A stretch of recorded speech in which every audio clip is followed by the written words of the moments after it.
The dog didn't bark. It just stared, ears stiff, body low, tail unmoving. Behind it, the woman knelt on the gravel driveway, her fingers clenched around the faded red leash as if it were the only thing holding her together. In front of the dog, two figures stood apart. One on the left, arms folded tightly, lips pressed into a line. The other, older, breathing heavily, hands trembling despite the warmth of the afternoon sun. The wind stirred the leaves of the neem tree overhead, casting dancing shadows across the cracked cement. Far off, a kite screamed in the silence. But here, between woman and dog and two ghosts from the past, there was no sound but breath and the faint rustle of fur in the breeze. "Go on," she said softly, barely audible. "Find him." The dog didn't move. It had never refused a command before, not in the 6 years since she'd found it half-starved near a burned mango grove, not when she trained it to sit through monsoon thunder, not when it watched her bury her father in the clay hill behind the house. But now, it just looked as if something was wrong and it didn't know how to say it. One of the men shifted, gravel cracking under his shoe. That was enough. The dog rose and padded forward, cautious, slow, a kind of reverence in its gait. The older man dropped to one knee, tears suddenly rushing into his eyes. But the dog passed him. Straight past the man who'd raised it as a pup, whose scent had once filled every room of the small tin-roofed house, whose voice had whistled it home from the fields. The dog didn't even hesitate. It walked straight to the other, the one who hadn't spoken a word since arriving, the one who kept his arms folded as though the truth might crawl out of him if he let them go. The woman's face went white. She didn't look at either of them, just stared at the dog, who now sat down at the silent man's feet and looked back at her, not wagging, not proud, just still. A fly circled the side of her face, but she didn't move. Behind her, the low hum of the fields continued, crickets clicking under tall weeds, something rustling near the old fence line, the kind of everyday life that didn't care who had come home and who had lied. The man who'd been passed over was still kneeling, but now his expression had changed. Not sorrow, something else, a confusion tinged with disbelief. He reached out once, quietly, but the dog didn't turn. "What does that mean?" he asked. His voice cracked halfway through the sentence. No one answered. The sky had begun to turn, not dark yet, but tinged with the faint silver that comes before dusk. The air smelled of old leaves and sweat, the kind of hour where memories can trick you, when you don't know if the scent in the air is real or just something your heart wants to smell again. The dog turned its head slightly, eyes focused on the woman now, not asking for praise, not seeking approval, just watching, waiting maybe, for her to do what came next, for her to speak the truth out loud or to walk away from it, like she had before. She rose slowly, joints stiff, knees dusty, still no sound from her. Just the wind again, tugging at her dress, lifting a strand of her graying hair across her cheek. On the distance, something shifted in the cornfield. A bird startled into flight, wings slapping the sky as it rose. The dog stayed there, unmoving, beside the man who hadn't been chosen by blood or memory, but by something older, something wordless, something that recognized truth when it saw it, even if nobody else did. The woman took one slow step back, and still nobody said a word. The woman took one slow step back. The dog didn't move, nor did the man beside it, arms still crossed, gaze low, as if he hadn't fully absorbed what had just happened. Only the faint quiver in his jaw betrayed the storm beneath his silence. Dust swirled between them, carried by a sudden gust that rattled the brittle seed pods hanging from the trees. Then the breeze stilled, leaving behind the thick, breathless hush of something unsaid. "I don't understand," the older man finally said, standing now. His voice was soft, but each word scraped the air like shoes across gravel. "He was mine. I trained him. I held him when his ribs were showing." He took a step forward, palm out, toward the dog. "You remember me, boy, don't you?" The dog's ears twitched, but it stayed seated. The man stopped. The woman's hand was trembling now, though she held it behind her back. The leash dangled beside her leg, its worn loop brushing against the hem of her dress. She looked toward the older man but couldn't meet his eyes. The truth was still coiled somewhere deep in her throat, not ready to come out. Instead, she turned and walked toward the porch, each step slow, deliberate, as if the boards might break beneath her if she wasn't careful. She didn't invite them in. She didn't tell them to go. She just stood in the threshold, shadow cutting across her face, and let the silence answer for her. Behind her, a door creaked open, the screen door. A girl's voice called out, light and curious, "Grandma, is that someone outside?" The older man froze. Even the other, the one the dog had chosen, looked up now, his arms unfolding for the first time, hands falling to his sides like a decision had just been made inside him. The woman didn't answer her granddaughter. She stepped back inside and let the screen door close behind her for a moment. Neither man moved.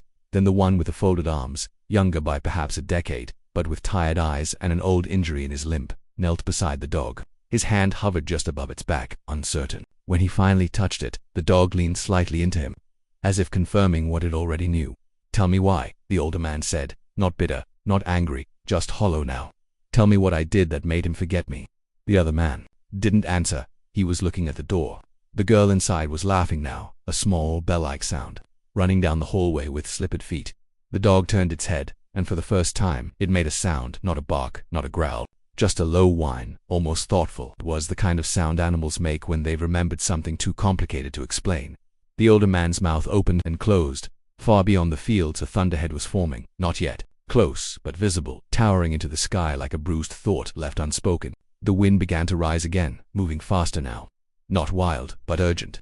The leaves along the fence began to whisper, and somewhere behind the barn a metal sheet clattered loose. Still no answers, but now there were too many questions to name. The woman hadn't come back outside. The door remained shut, her silhouette gone from the glass. The girl's voice drifted through a cracked window, humming a tune half-remembered, something gentle and wrong for the moment. Like a lullaby sung at a funeral. The man beside the dog finally spoke, but not to the other man he followed. The truth. That's all they know how to do. Then he stood and walked toward the house, the dog at his side. The older man didn't follow. He stood there in the gravel, arms limp, face turned to the clouds gathering like old wounds along the horizon. He seemed smaller now, not by age, but by weight. Like the ground had let him down an inch. A single crow passed overhead, cawing once before disappearing into the darkening sky, and the door opened again. The woman took one slow step back. The gravel whispered beneath her heel, but the dog didn't flinch. Its gaze never left her. Behind its amber eyes was no accusation, no triumph, just the unbearable weight of knowing, of seeing clearly what the rest of them hadn't dared to name. The air thickened. A single leaf, curled and brown, spiraled from the neem tree and landed between them, as if to mark a line none had meant to draw. The older man remained kneeling, his hand still suspended halfway between reach and retreat. He looked as if he'd been cut from the moment, as if time had moved forward and left him behind, trapped in some aching freeze between past and present. He blinked once, then again, and finally lowered his hand. A silence grew, not the peaceful kind, but the kind that presses into your ribs and makes you swallow twice before speaking. No one did. Then the younger man, the one the dog had chosen, shifted his weight. The smallest motion, but it shattered something. The woman turned toward him sharply, her jaw tight. Her voice, when it came, was quieter than before. "You're sure you've never been here?" He didn't answer at first. Just looked at her, not defensive, not defiant, but with a strange softness, as if the question itself hurt more than it accused. "I said I hadn't," he replied finally, and the words felt heavier than they should have. "But maybe I was wrong." The woman narrowed her eyes. "Wrong?" He glanced down at the dog, still seated by his side like a statue carved from living trust. Then his voice came again, slower. "There are pieces, flashes. Nothing clear. A garden gate, the smell of wet bark, someone humming." The older man inhaled sharply. The woman turned to him, but he was already standing now, brushing dust from his trousers with trembling fingers. "You told me he never came," she said. Her voice held no rage, just the brittle ache of someone peeling back a scab that had never fully healed. "I believed that," the older man replied. "You know I did." The wind picked up then, carrying with it the scent of warm earth and the distant bitterness of eucalyptus. The branches above stirred, casting broken shadows across the yard.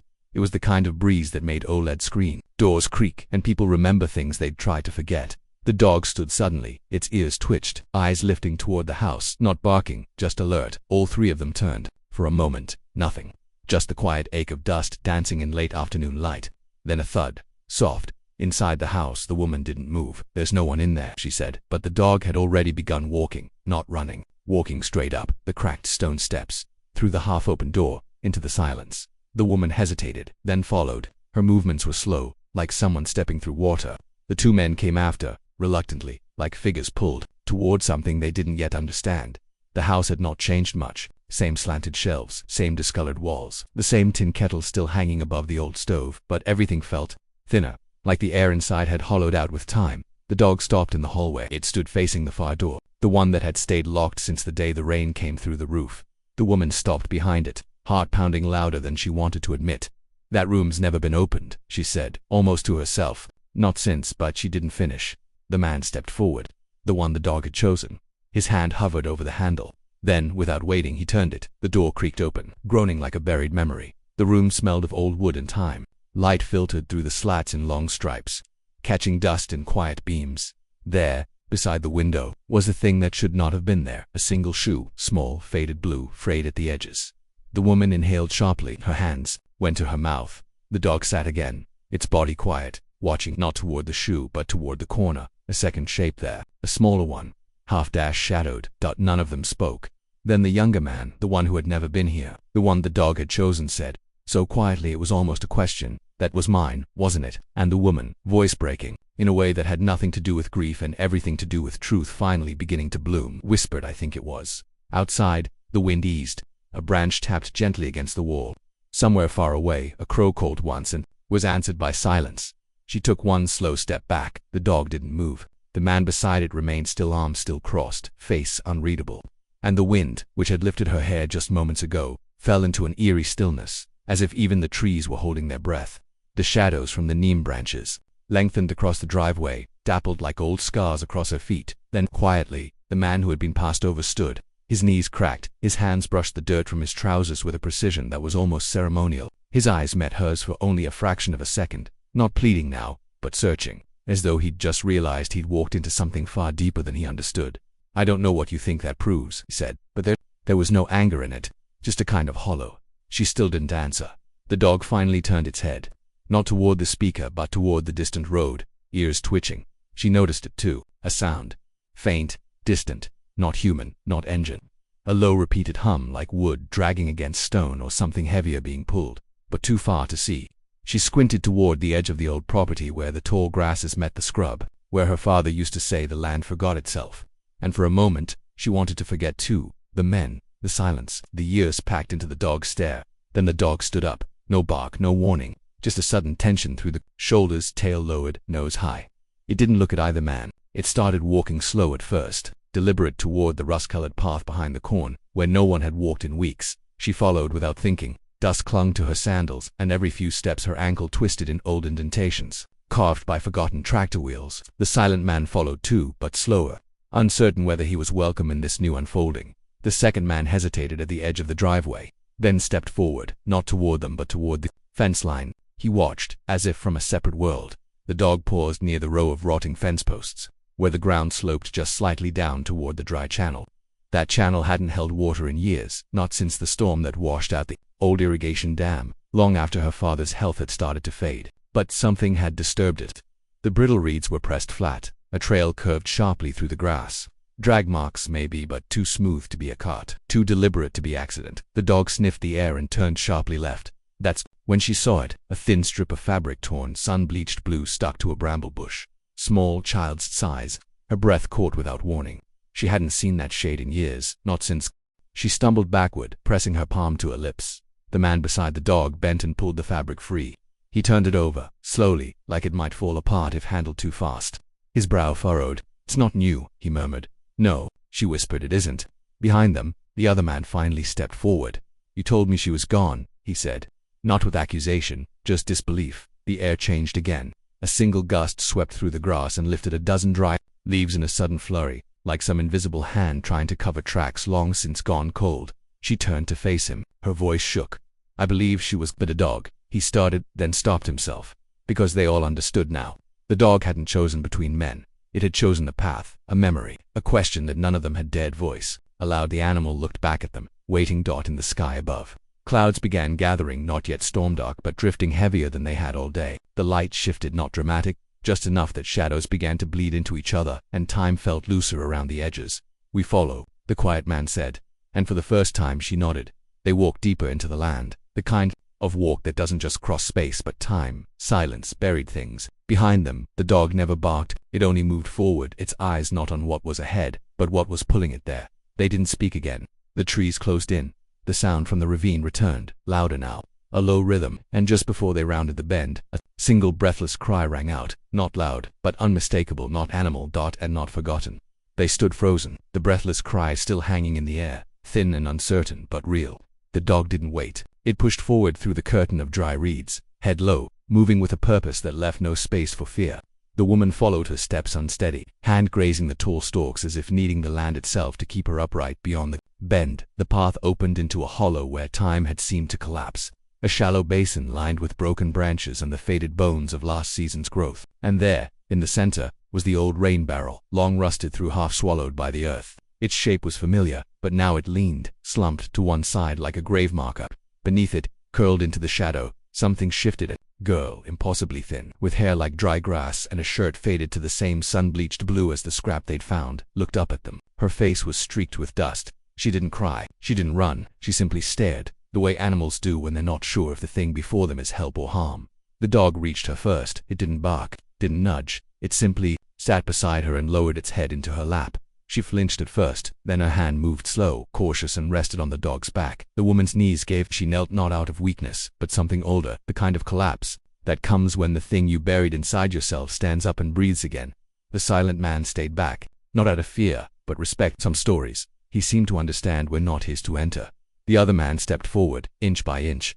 How long? He asked softly, though it wasn't clear who he was asking. The woman didn't answer. She couldn't. Her hand hovered inches from the girl's shoulder, trembling, but she hadn't yet touched her. It was too much, too close, as if the moment she made contact, the entire world might dissolve and reveal what had truly happened all those years ago. But it was the girl who moved first. She reached out, not to the woman, but to the man beside her, the one the dog had chosen. Her fingers grazed his wrist, barely there, but with it came the kind of knowing that needed no words. Recognition not of a face, but of a presence, a quiet, steady thread that had pulled her through the dark. She whispered something, just a name, not hers, not theirs, the dog's. The silence after that was different, no longer filled with questions, but the soft thrum of breath and wind and leaves settling into their places, the kind of silence that follows a long storm. They didn't rush back. There was no triumph in their return, no tears or embraces like stories want you to believe. Only footsteps in the dust, a child walking with one hand on the dog's back, and a woman watching the road like she no longer trusted the ground not to shift beneath her. Evening settled over the land gently. Shadows stretched long and soft, and the horizon burned gold behind the corn. Somewhere far off, a pair of owls called to each other across the fields. The air grew cooler, softer. The girl rested beneath the lime tree, the dog curled beside her, one paw across her ankle. She hadn't said where she'd been, or why, or how she'd survived. It didn't matter. Some truths arrive in silence. Some are written in the way a child leans into an animal's warmth, or how a dog returns to the one place it still remembers. That the woman stood at the edge of the porch, arms crossed but no longer guarding herself. She watched the pair under the tree, not speaking. Her eyes were tired, but her shoulders had lowered. The man who'd been passed over stood in the driveway, watching too. He would leave soon. That much was clear. The story had let him walk in, but it had not chosen him. That hurt, but it was honest.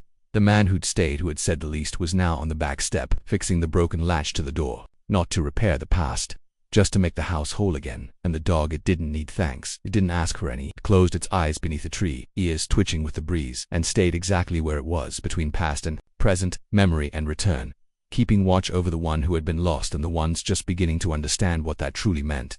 As the last light dipped below the hills, the girl raised her head and looked toward the horizon. She didn't speak, but her fingers tightened in the dog's fur, and the old house, for the first time in years, felt like it was waiting for morning.